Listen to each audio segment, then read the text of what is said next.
Morning.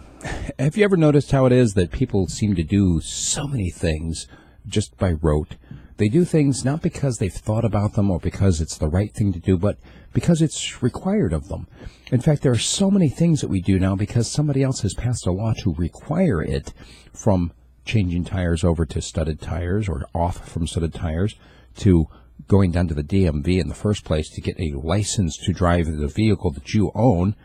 And you pay taxes to operate and taxes to build the roads, which then you also pay taxes additionally to repair.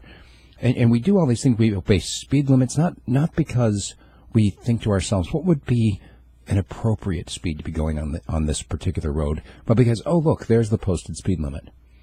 And there's so many things like that right now, and it seems like we are getting so many laws. In fact, there are more passed every single year, as far as I know, without taking any off the books, that right now we are simply living lives of rote obedience.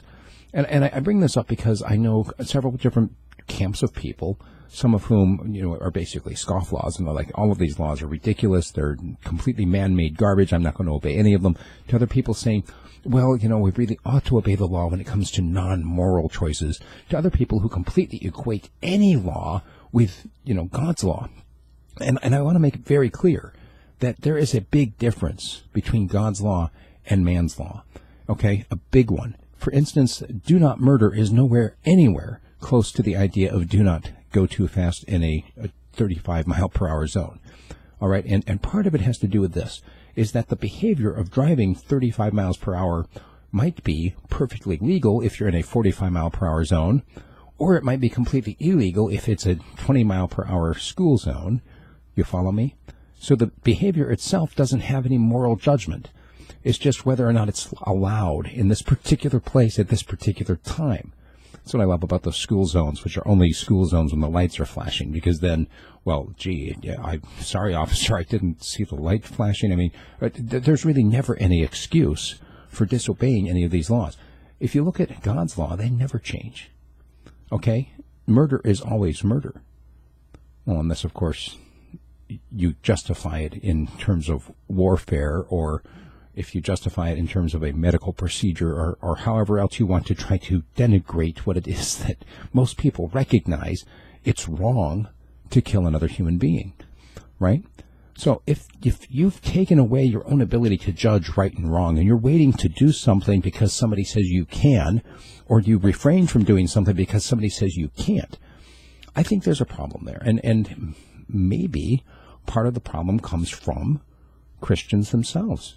Maybe it's because of people who have gone out and gotten laws passed to try to affect people's behavior without going and trying to change people's minds.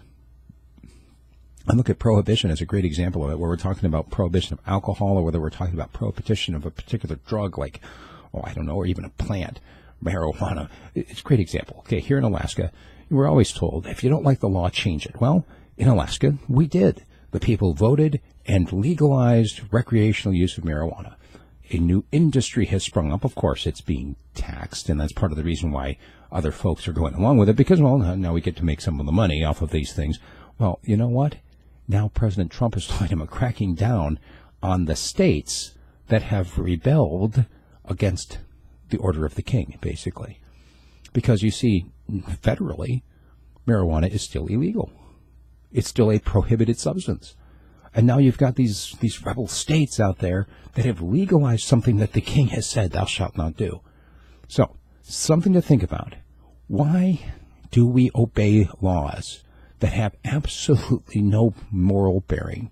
Why do we not even think about behavior unless somebody tells us to do or not to do something? I really believe that part of the problem is that we have abandoned the ability to think for ourselves.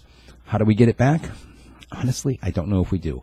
But if you've got an idea, I'd love to hear from you. Send me an email, steve@radiofreespeech.com. And don't forget to support me either by buying a direct subscription or by joining my Patreon team. And you'll see the link right there as well. Thank you very much.